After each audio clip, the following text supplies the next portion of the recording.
muzi ikintu kiryoha kuri iyi si ni ugukomerera aho wasuzuguriwe, ni ukugirira imbaraga aho bavuze ko ntacyo uzigezaho, ni ugukomerera aho wasebeye mu maso y'abavuze ko ntacyo uzageraho, Imana ikakikugezaho. Mu maso y'abavuze ngo uzapfa nabi, Imana ikakugirira neza. Bahari bamenya ko ukuboko kw'Imana gufite imbaraga. Agatambwe gato kadafite gusubira inyuma karuta intambwe z'umuntu wiru utazi yajya. Iyo tubitinzemo ntitubivemo, abaduhaye iminsi ngo tuzabivamo bakabona tubigumyemo, bageraho nabo bakinjira. Ndagira ngo ngubwire ngo ibintu abantu bakuvugaho barabizi, amakuru yawe barayizi. Abana bawe birirwa mu rugo kwiga byaranze barabibonye, imyaka abakobwa bawe bafite barayizi, ko 30 yuzuye barayizi. Abo baturanyi wibarenganya ibyo bakuvugaho barabizi, barabibonye. Umugabo wawe araraguhonda bumva, n'umushahara wembwa barabizi yuko utavamayo kugira ngo wishure n'inzu y'abandi. Aya makuru barayazi. Ariko ndashaka mvuge Yesu uhindura amakuru abantu bazi, Yesu uhindura amakuru abantu bakuziho bagatungurwa. Iyo watijije Yesu agutirurira ubuzima bwawe bwose. Urwo rugo rwakunaniye rugusharira ugiye kwirukanga ngo uruvemo, nirwo Yesu aje guhindura rukuryohere. Ujye uvuga ngo iyi paradizo yabaga hehe? Aho hantu byagucangiye wahombeye niho Imana igiye kukuzanira inyungu, ukavuga ngo nari nagiye kurangara njya hehe? Yesu ahabwa icyubahiro. Hari igihe umuntu agusunika, akagusunika mu maboko y'Imana, kandi ukagwa aho yari gutegerereje. Buri kuboko kugusunika ntuzarwane nako, kuko hari igihe uko kuboko kugusunika ariko kukohereza aho Imana yari ishaka kugera.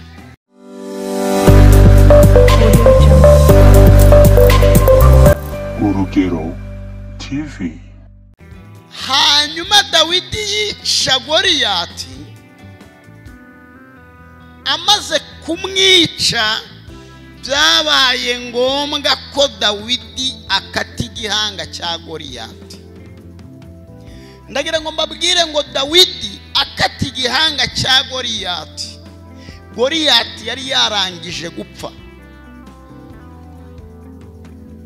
Kuki Goliyati yapfuye, bikaba bibaye na ngombwa ko Dawidi akata igihanga.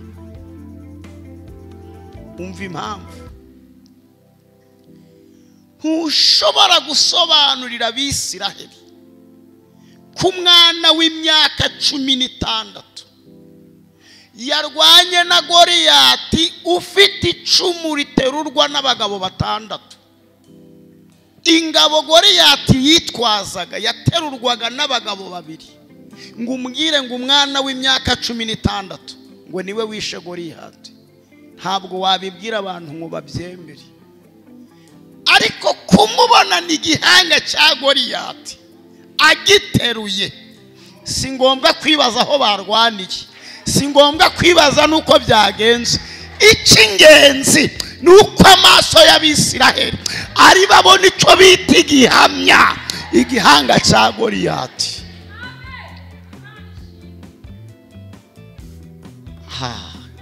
Himbazwa Yesu. Reka ngubwira akantu gakomeye. Niba uzi ko wicaye muri iri teraniro ukaba ufite lisansi, ukaba ufite masters, ariko ukaba utagira akazi, ntuzongere kuduha ubwo buhamya. Kuko umunsi bakwambikaga degree, wambara ikanzu, usoza amashuri yawe, ntabwo twari duhari. Ariko nuzi twereka ahantu ukora, tukamenya aho ukora, ntabwo tuzakubaza aho wigiye, kuko aho wigiye tuzahamenya, kuko twabonye aho ugira ute.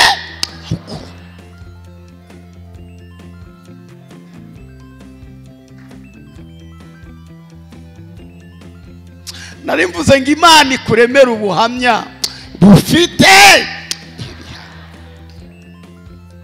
Niyo mpamvu umunsi Hana yabyaye, umugabo we yaramubwiye ngo tujye gushima Imana. Hana abwira umugabo we ngo igihe cyo gushima ntikiragera. Ikintu gitangaje muri iyi nkuru, niba hari abantu bazi kurata amashimwe y'Imana ni abagore. Umugore arashima ukumva wamwaka mikoro, arashima ntasoze, agahamagara abari bahari, agahamagara n'ababyumvise, akavuga n'abamurakariye, aravuga. Ariko uyu mugore we umunsi w'ishimwe riruta yandi yanze kujya gushima. Kubera iki? Iyo dusoma inkuru y'uyu mugore ntabwo abantu bajya bayumva neza. Ubundi Hana niwe wari umugore mukuru wa Elukana. Penina yaje nyuma, kandi ikintu cyazanye Penina nuko Hana atabyara. Penina ageze kwa Elukana, we agira umugisha, arabyara. Abyara abahungu n'abakobwa. Hana buri urubyaro. Bibiri ivuga ko buri mwaka bajyaga i Shilo bagiye gushima Imana. Penina agashorera abana be, Hana nawe akagenda wenyine, umugabo akabaherekeza. Kubera ko Hana yari umukirisitu kandi Penina abyara buri mwaka, byabaga ngombwa ko Hana aheka umwana wa Penina, kuko Penina ndi yaheka indahekana. Ntabwo bwari ubwa mbere Hana ageze i Shilo ahetse. Buri gihe ajyaga i Shilo ahetse, ariko ahetse utari uwe. Ku munsi yabyariyeho rero yaravuze ngo ninjye i Shilo nkagenda mbetse, ntabwo baramenya ko ari uwanjye. Ngo ategereza ko umwana yuzuza imyaka ingahe? 3. Umwana w'imyaka 3 niwe mwana utagira gahunda mu rusengero. Ahantu hose arahazenguruka, no ku ruhimbi ntahatinya, n'amazi abashumba barimo banywa arayaterura, ntacyo biba bimubwiye. Samweli yageze i Shilo arabazengurukana, abantu bose bamenya ko hageze umwana mushyashya. Kugeza ubwo babajije ngo uyu mwana ni uwande. Ntabwo Hana yavuga ngo ni uwanjye, kuko Hana barabizi ko atabyara. Yaracecetse, baravuga ngo yewe mwasanga nyoko. Samweli aratambuka anyura mu bantu, bela siwa prenor yadiwa hela taziwi nima. Aratambuka anyura kuri Penina, aratambuka anyura kuri Elukana, aratambuka agera imbere ya Hana, aravuga ngo mama. Hana nawe agira ijambo, arahaguruka aravuga ngo uyu niwo nasabye, Uwiteka yampaye icyo namusa. Imana ikuremera ubuhamya bufite ibihamya. Harunyumvishe ngo atere haleluya.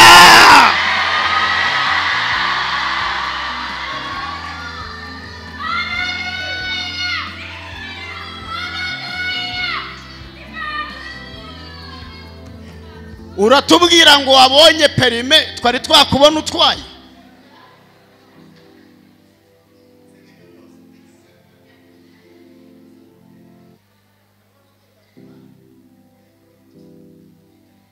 Ariko nitukubona utwaye ukanyura mu muhanda w'umukara, polisi ntikurebe, tuzamenya ibyabaye.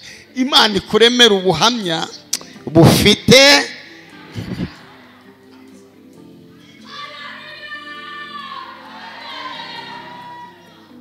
Umunsi Yesu yazukiyeho, tutaravuga ku izuka rya Yesu, reka tubanze tuvuge ku rupfu rwe. Ubundi Yesu yapfuye ku munsi mubi. Burya hajya habaho iminsi mibi. Yapfuye ku wa gatanu kandi apfa saa 9. Uyu munsi ni mubi. Abantu babyumva na abantu b'Abadiventiste bubahiriza isabato. Yesu yapfuye habura amasaha 3 ngo isabato itangire. Kandi iyi sabato yatangiraga abantu ntibakoraga, uretse no gukora ntibatabaraga. Nukuvuga ngo iyo Yesu atagira umugisha wo gukurwa ku musaraba isabato itaratangira, yagombaga kuhamara amasaha 27 ari ku musaraba. Reka dusobanure ikibazo Yesu yari guhura nacyo. Icyambere, Yesu yari afite ibikomere umubiri wose. Ku mutwe hari ikamba ry'amahwa, ibiganza bye n'ibirenge bye byari byatobowe n'imisumari. Mu rubavu rwe bari bajombye mu icumu. Hanyuma uyu muntu ufite ibikomere bingana bitya, kandi akaba ari ahirengeye ku musozi hejuru, gatatu akaba ari ku giti hejuru, icyakane kandi atagihumeka. Yari ibyo kurya bihiye by'inkongoro. Ariko Yesu ngo agira umugisha, ngo yari afite abigishwa benshi, ngo ariko akagira n'abigishwa bamukundaga rwihishwa. Uyu munsi ndimo ndahenda Imana ngo imba abantu bankunda rwihishwa. Abantu biyanamiza bakakubwira ko bagukunda, abenshi abari abajura baje kujya ibyawe. Imana igushakira bagukunda rwihishwa, kuko bagukunda rwihishwa iyo bagiye kugutabara baragutabara nawe ugacanganyikirwa. Ntabwo ubuzi ngo ninde uri bundengere, ngo ninde uri buntabare. Iyo aje ari uwa rwihishwa kiba ari igitangaza kiryoshye. Ngo hari umugabo witwaga Yosefu, ngo arangije aravuga ngo umwami yapfuye. Ariko nubwo yapfuye hari ibintu yakoze tuzi. Turamuzi, yazuye Lazaro amaze iminsi napfuye. Turamuzi, yazuye umwana wa Yayiro. Turamuzi, yahumuye impumyi. Turamuzi, nubwo yapfuye ibintu yakoze nta wundi wigeze abikora. Arangije aravuga ati uyu mugabo ntabwo yapfa nk'imbwa. Haravuga ati ndamusaba ave kwa uramusaraba. Ajya kubwira Pilato ati uyu mugabo mwamwishe, mumbe umurambo we nje kuwushyingura nubwo mutamwemera, ariko nge hari ibintu nabonye yakoze bimuhindura umuntu w'umugabo. Pilato aravuga ati unubundi umupfundacha maze yapfuye mutware.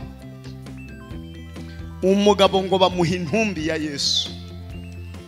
Uyu mugabo ngo yari afite imva, ngo yari yarayikorogoshoye mu rutare.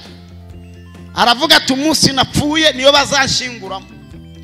Harangije aravuga ati ariko rero amavuta ararutana, uyu wapfuye arandusha amavuta. Icya kabiri kandi ni umuntu w'umugabo ijambo avuze araririnda. Yavuze ko nyuma y'iminsi 3 azaba amaze kuzuka.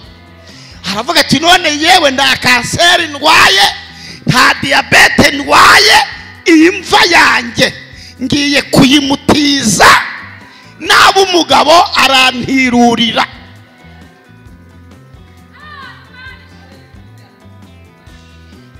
Nongere mbabwire ko Yesu niwe mugabo wenyine utiza yajya kugutirurira akagutirurira ibyikubye ibyo wamutijije.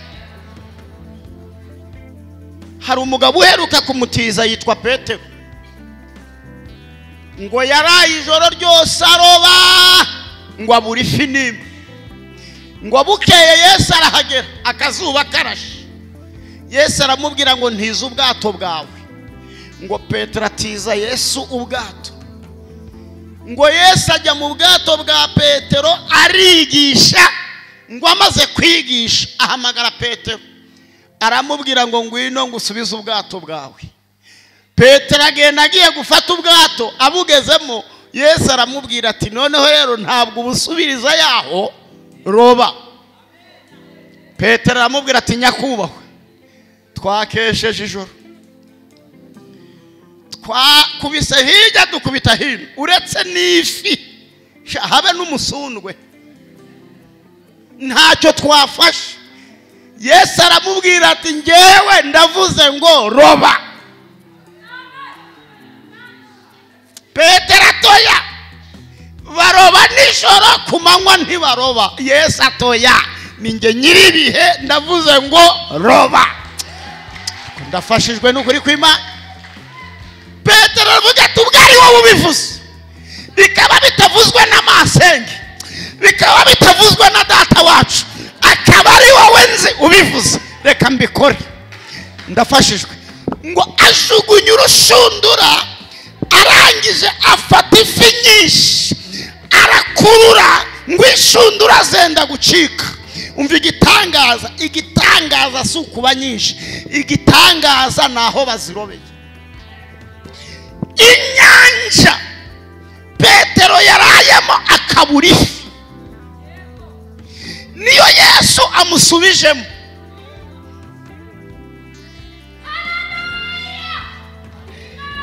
Mwari muri subiza yavuze ngo haracyariho ibyiringiro, ngo nawe igiti cyatemwa ngo kizongera kigira gute gishibuke.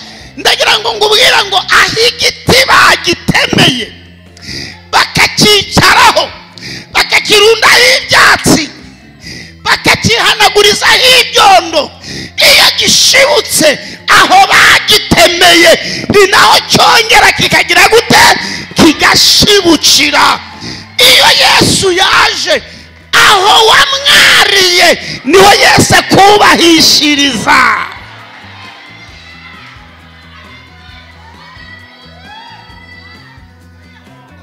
Inyanja Petero yarayemo akabura amafi, niyo Yesu yamuhereyemo amafi. Urwo rugo rwakunaniye rugusharira ugiye kwirukanka ngo uruvemo, nirwo Yesu aje guhindura rukuryohere, ujye uvuga ngo iyi paradizo yabaga hehe. Aho hantu byagucangiye wahombeye niho Imana igiye kukuzanira inyungu, ukavuga ngo nari nagiye kurangara njya hehe. Yesu ahabwa icyubahiro.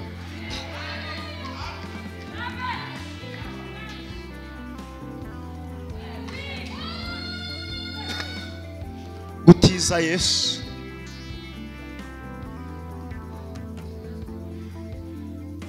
Uyu mugabo watije Yesu imva, na n'uyu munsi imva ya Yesu irarangaye. Kuki uyu mugabo iyi mva batayimushinguyemo kandi Yesu yarazutse?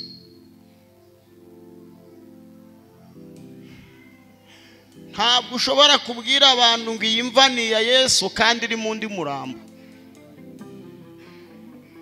Kugira ngo kibe ubuhamya bufite ubuhamya, hagomba kugaragara imva, ariko umurambo wo bayishinguyemo ntuwusangemo, kikaba ikimenyetso cy'ibihamya cy'uko wari uyirimo yazutse.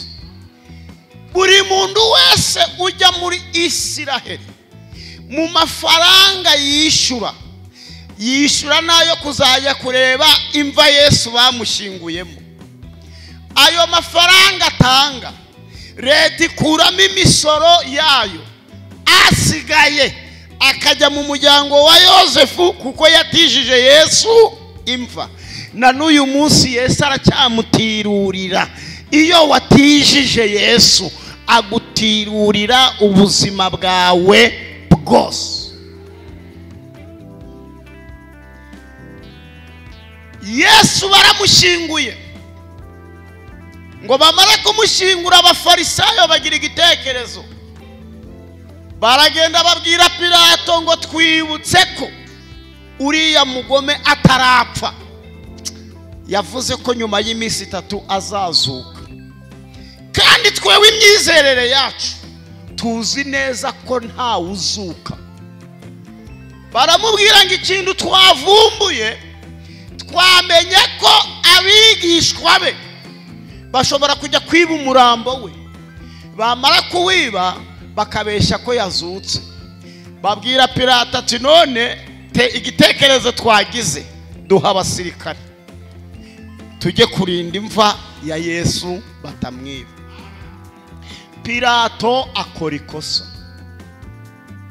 atanga abasirikare bajya kurinda Yesu. Reka mbabwire ikintu gikomeye, hari igihe umuntu agusunika, akagusunika mu maboko y'Imana, kandi ukagwa aho yari gutegerereje. Ndasubira mwaka kantu, buri kuboko kugusunika ntuzarwane nako, kuko hari igihe uko kuboko kugusunika ariko kukohereza aho Imana yari ishaka kugera.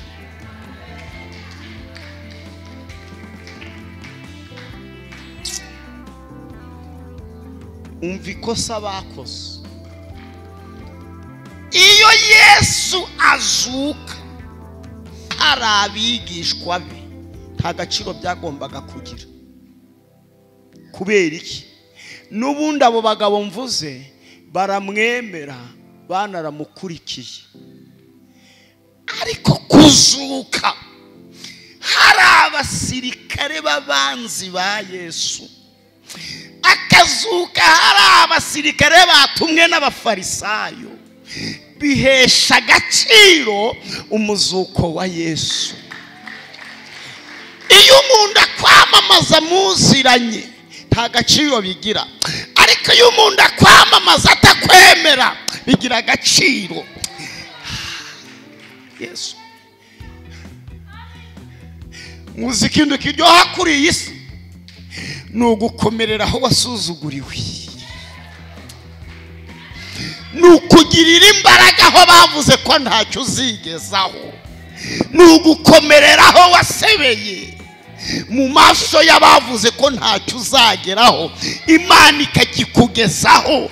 Mu maso y'abavuze ngo uzapfa nabi, Imana ikakugirira neza. Bahari bamenya ko ukuboko kw'Imana gufite imbaraga.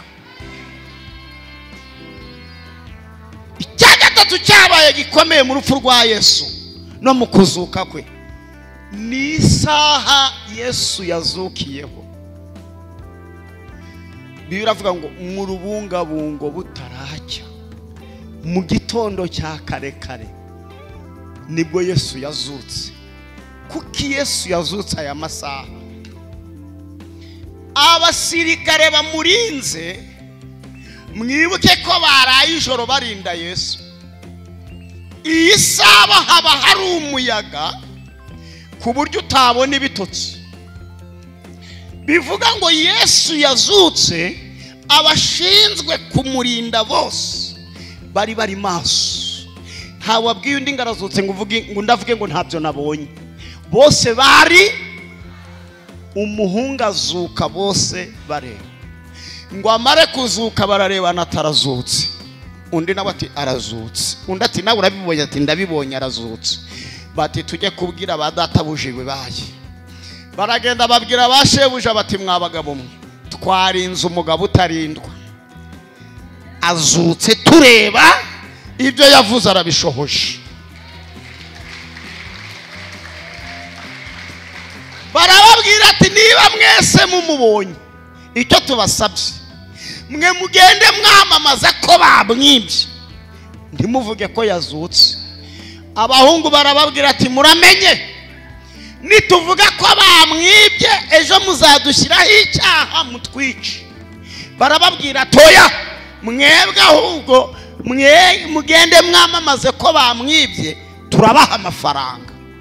Amafaranga azarikora. Babahaye amafaranga, abahungu barayabika.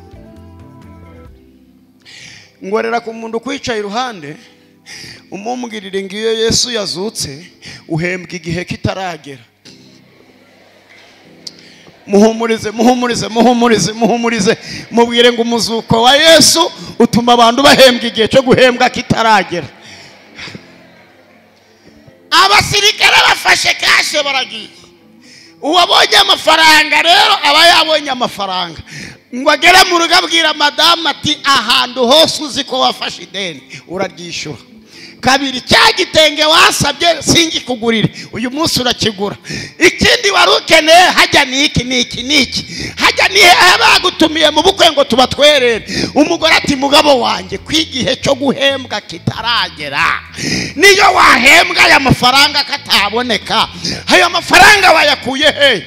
Umugabo ati Yesu yazutse, ariko ntugire ubibwira.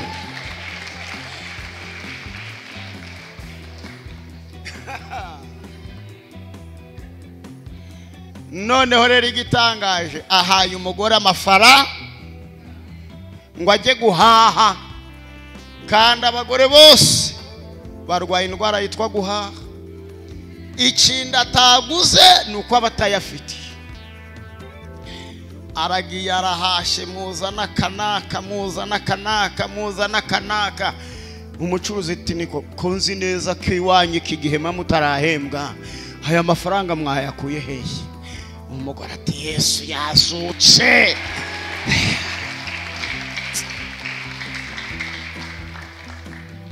Ariko nta bantu bari hano batabawe n'umuzuko wa Yesu ngo bavuge ngo amen ambyumve.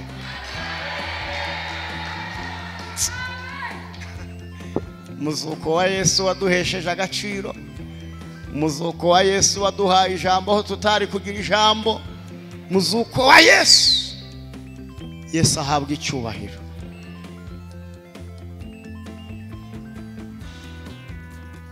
Muri icyo gitondo butaracya, nibwo umugore witwa Mariya Magadalena yagiye kureba igituro cya Yesu.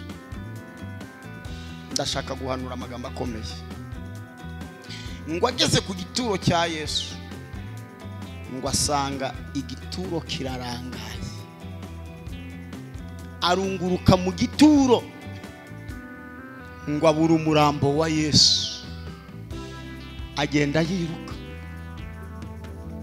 ngo asanga Petero na Yohani aho bari, arababwira ngo ngeze ku gituro cya Yesu, nsanze ntawe urimo, bamwibye. Ngo Petero na Yohani birukira icyarimwe, ariko ngo kuko Yohana yari muto kuri Petero, ngo arirukanga aramusiga. Ageze ku gituro cya Yesu, ijambo ry'Imana riravuga ngo ntiyinjira, ngo ahubwo ararunguruka. Dufite abantu bahageze ahantu Yesu ari, ntibinjira, ahubwo bararungurutse. Kandi umuntu warungurutse abona amakuru atuzuye. Umuntu ashobora kugera ku rusengero agatahana amakuru avuga ngo hari abantu benshi gusa, ariko uwinjiye yavuga ati sha nahageze ndabara harimo abantu bangana batyo. Iyo umuntu yageze aho Yesu ari ntiyinjire, abana amakuru atariyo. Hanyuma agatambwe gato kadafite gusubira inyuma karuta intambwe y'umuntu wiruka ariko atazi yajya. Ndasubiramo, agatambwe gato kadafite gusubira inyuma karuta intambwe z'umuntu wiruka utazi yajya.